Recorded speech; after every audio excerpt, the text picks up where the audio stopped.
it's Ray again. Surgical wound classification, a topic regularly highlighted and discussed during M&M conferences, continues to be followed closely due to its associated risk of surgical site infections.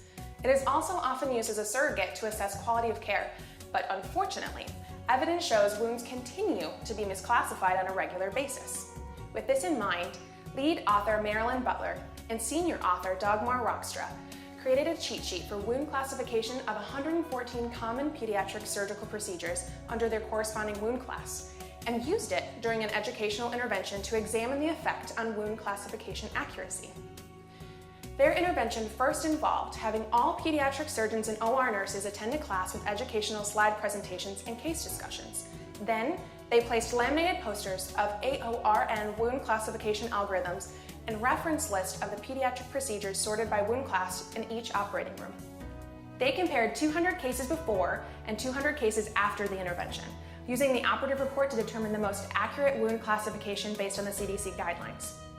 The two study groups had equal number of Class 1 wounds, but Class 2 was greater in the pre-intervention group, and Classes 3 and 4 were greater in the post-intervention group.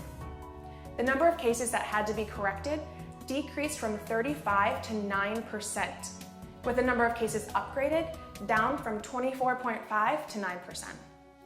Sub-analysis of appendectomies, one of the most commonly misclassified cases, showed number of wound classes corrected down from 48.4% to 11.1%, and the number of cases that needed to be upgraded decreased from 45 to 11%.